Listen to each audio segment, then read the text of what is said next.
Abusuya Kennedy a compare kwa Japan wakasa afa Ahmed Suale insensemo a Dr. Muhammadu Bawumia boys ene chema Wontumi boys ni bi ede to no so. Na say so omo accuse ni say woni NDC fo na ye adwuma ene odi information ye ma NDC fo no ade so odi anu yaba. Ene nhyehyeye a odi agu akwan mu say this time around sempanifo no try a won twema omo kra omo ni easy kan omo kan bom no mo fa kwan bi so disisi no. So they will come out with so many things that Kennedy Agyapong has said this and that.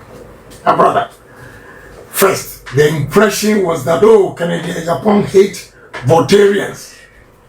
He said they should go and kill Voltarians. I have 4 girls from Adom. I have 16 girls, and out of them 4 are from Adom. And I can tell you, you are educated. They are very brilliant. The first one went to UPenn, the second one went to Johns Hopkins, and the third one is in Yale. And the first one is a midwife. Okay. And I will come and kill a West. Smart gun update. Again, why is it that I said they should go and kill a West and I'm bringing these factories here? Who is going to work? But then, are you an ever yourself? No, my wife. Okay. You know, yes, from Adom, but I'm not an ever. Okay. But there's a stronger impression out there that you said you spoke on TV, you put out a journalist picture there, and he died. My brother, you see the propaganda? So do something about it. Let me tell you, it's interesting. You know, this young man, he offended so many people because, you know what, Anas used the boy. In the sense that when Anas is going to set you up, he will cover his face. But Ahmed Suale will be sitting there like this gentleman, talking to him. So when the video comes out, they don't even know Anas, they know him. Okay? So the nature of his job, he created a lot of enemies for himself. All the people he set up, he never covered his face. Okay?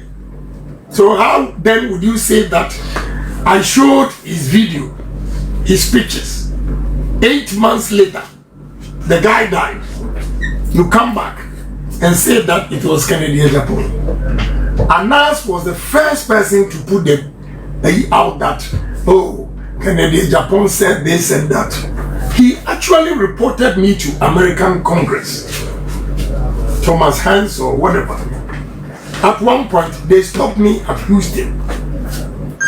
Yeah, delayed me for about 2.5 hours on this issue. They have done their investigation. I gave my green card up. I gave it up. And I go back to America. If that evidence is there, America would never give me any visa to enter their country. Everywhere. Recently, he took me to America. He saw what happened. So this propaganda he put out there because I was defending Ghanaians, innocent people that Anas set up to destroy them. And he used the boy to destroy innocent people. Judges died, custom officers died, other Ghanaians died, all because Anas was using them for money, using the guy to make money. They should investigate how the guy was killed. Okay? So, my brother, when they want to do propaganda, then they say, Kennedy Agyapong did this and that. All this time, the investigation all over the world still does not point to me. Only few people who support Anas will always come and bring that issue up. It's never true. Thank you, Honorable Kennedy Agyapong. In your live conversation here at GBC Volta Star Radio, we appreciate you for coming by. We would like you to tell us something briefly about your elections that will hold on the 31st of January. What's the plan to ensure that there's no intimidation, there's no showdown, everything goes on, all your supporters do the right thing, and we'll conclude on that. Yeah, thank you very much. The last election, it was very unfair election. When we went to the north, we saw people showing pictures of their votes. Specifically Bungurugu, for instance. A gentleman should have said, no way, you cannot get 0 here. Look at this, I voted for you. Okay, this shows that the ISIS compromised with the government. I won't miss words. ISIS, we are going to monitor the ISIS now. We are not going to allow them to do that again. We are monitoring, we are going to monitor the ISIS. I know a chairman who met me at Kotoka International Airport and said that, oh, you didn't get 0, but the candidate was from our place and we promised him 100%. So we didn't give you anything. Such things will not happen. Again, they use the military, they use the soldiers, they use the MPs. This time, there's no military command from the presidency. No police will be commanded from the presidency. Easy. I will not give you the strategy now, but we'll tackle them well. Because they did harm to me. They compromised themselves.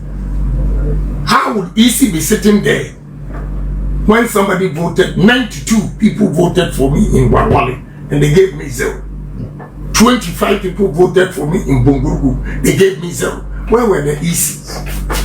And Yo-Yo, when the EC guy resisted, they brought me a phone, pick it, and the whole director from Accra instructed him to give everything to one candidate. This time they should try and make that mistake, and they will see. No, I'm telling you the truth. You think I'm calm for nothing? Easy, they should try and make that mistake again, and they will see what will happen. And I'm advising NPP people that they have to be fair. If they are not fair, they will have the shock of their lives. Thank you very much, Honorable Ken Ohini Agyapong, aspiring NPP candidate in your life interview. Thank you for loving it, accepting to do it here today and answering all the sweet questions. Honorable, thank you for coming. You're welcome. And thank you for giving me the opportunity. Yes. Give your final words then. My final words is that I want the people in Volta region to vote for me because I have good plans for both areas. I'm going to develop this area. And your neatness alone encourages me to bring tourism here.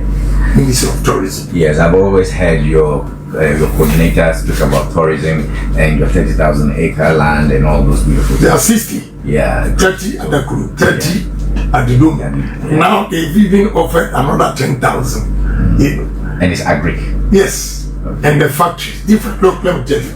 When we start, maize, for instance, we will have maize or corn oil factory, ethanol, starch plant, poultry feeds, biscuits, so many things that we can do. Cassava, we can use cassava for 32 different products. And when we see a lady, a woman organizer in South Tong, the way she has packaged the konkonte, you'll be shocked. So we have started already. Give me opportunity. You have started? No, you. Okay, we have. Meaning, when you look at what the woman organizer has done, the only thing she needs is a push to expand her business so that she can also employ women or the youth to go into the process. So I'm pleading with the people, the delegates in Volta region, to give me a chance, and I thank them for 2023. The wonderful job that they did for me. With all the intimidation, they stood firm and voted for their in-law. This time, they should do bigger than that. Yeah, bigger than that. Because if you have 4 girls here, it's not easy. You know, educating them in the most prestigious universities. It means I'm with you. So, Voltarians, your in-law is here. Yeah. So vote for him. Yeah. Niowezo. All right. Our regional director is here as well, Honorable Frank Inabuja. Maybe you want to say something briefly to Honorable Ken, we just drop it. Thank you, Tony. I think I simply want to thank our dear brother and presidential hopeful. Forgive me, I've lost my voice. We understand that. You are shouting everywhere, so for giving us this honest of being here today in our midst. And I think that Volta region has gotten the message. It's so simple. We are not looking at party, we are looking at personality who can move Ghana forward. It doesn't matter whether he comes from party A or party B. It's about time. I think we must be objective in selecting who leads the nation. So his message is very clear. You realize it's only at the tail end that he ever mentioned NPP, even though when it went as a caution. He has been a Ghanaian throughout his speech, and I want him to be seen as such. That this is a selfless Ghanaian, philanthropist, a businessman who wants to commit himself, his life, his service to the progress of the entire nation. Hopefully, the next time we'll be seeing him here, he will be the sworn in His Excellency President Kennedy Agyapong. Amen. The controversial. I'll add that one for free. God bless you. But this time, I think you've answered that. Oh yeah. And you are more than I ignore a lot of things. I said, I'm now like an eagle with the raven at his back, pecking it. He flies high to a higher altitude, and the raven cannot breathe itself, and it just falls. So now I'm behaving like an eagle. I don't hear anything. I don't see anything. Great. I'm only focusing on them. So take it from, and I'm not pretending. I realize that this is how you have to go. You know, give me just 1 minute. You know why I changed my attitude? Have you ever heard that I have slapped somebody because he has insulted my wife or my family? No. Have you heard that I have argued with somebody because he insulted my family? No. I have done that for NPP. But the last election, I learned something from it. My opponent put out there 10 sins of Agyapong. And when you read all what they call as sins, I was defending NPP. So now I say, oh, in the Bible, we have 10 commandments. From Abraham's time till now, they've not added 1 to the 11. So if 10 sins of Agyapong, I'm not going to comment on anything to make it 11. And you see the punishment we are getting. They have no bold person in NPP to defend NPP people who are being arrested. Because I'm quiet. And because they never appreciated me. And look, President Mahama is a very good friend. But because of NPP, I fell out with him. And I still feel guilty what I said against President Mahama and what NPP people used against me. So this time, I'm not going to say anything. And now that I'm not saying anything, they say I'm informant. I am informing Yoko to arrest them. Unfortunately, that is how politics is. Oh, I understand that. Normally, I would have reacted. But this time, I'm quiet, behaving like the eagle. You know. So thank you for giving me opportunity. God bless all of you. We will definitely meet again. Sure. We would love to have you more. In February, you'll see, you'll hear what is going on at Adom and Sege. Right. New York, Rhode Island, they all go to, and New Jersey, they all go to New York. So why can't we do same?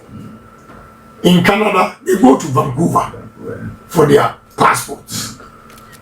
And you see, at beginning of building the regions starts from there. Does that look like what we have in Nigeria, commercial capital? Abuja. Yeah. Administrative capital. Okay. Yeah, but this one we are decentralizing across board. Okay. Because my brother, today I woke up and I saw that people are wearing black checking into a hotel. They are only here for a funeral. Saturday, Sunday afternoon, they go away. The city is dead. This is what I want to change. When we have Ministry of Tourism here. And listen, I am going to put more money in tourism because, sorry, we don't prioritize our tourist sites.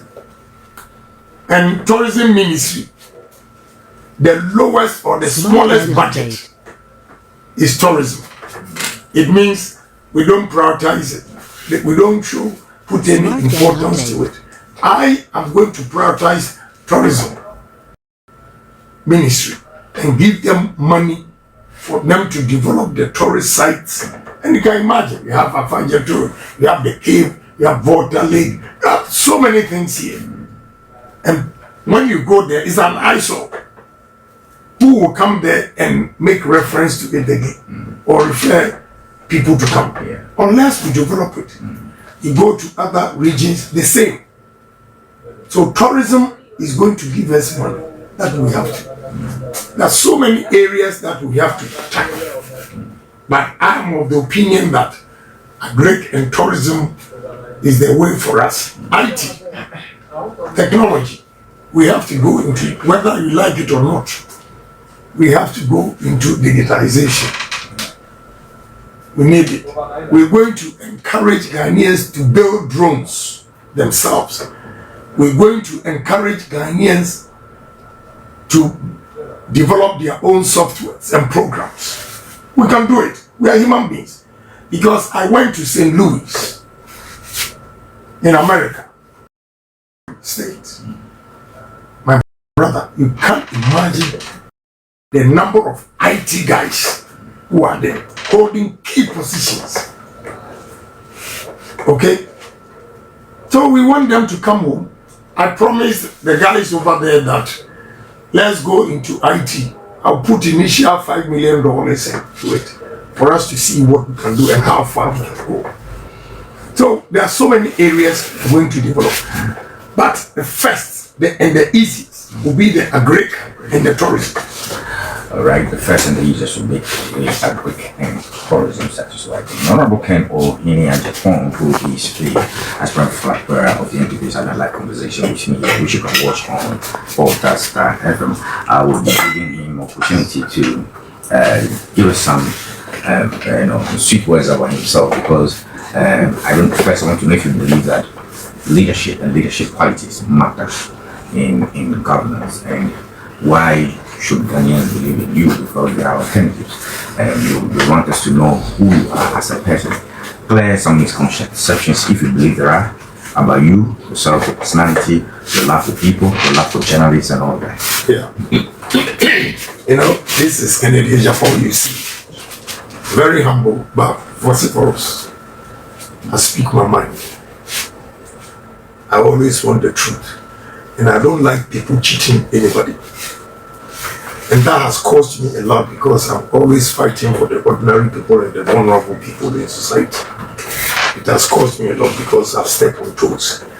But I'm encouraged that there's a saying that any leader who is hailed by his people without criticism means he's not doing something right. So long as you are doing something right, you'll be criticized by some people because you stepped on their toes. So this is Agyapong. I'm a businessman. I enjoy doing business and creating opportunities for others. Creating opportunities for others. That is why I'm stressing on business, because that's the way to go. Unemployment rate is too high here, and we have to reduce it. And if, for the first time, they should vote for a businessman like Agyapong, because in the history of Ghanaian politics, no politician has been a businessman. You have historians, economists, lawyers, auditors, accountants, and the rest. They've never tried a businessman. So I'm pleading with Ghanaians to give me opportunity as a businessman, and they'll see what a businessman can also do.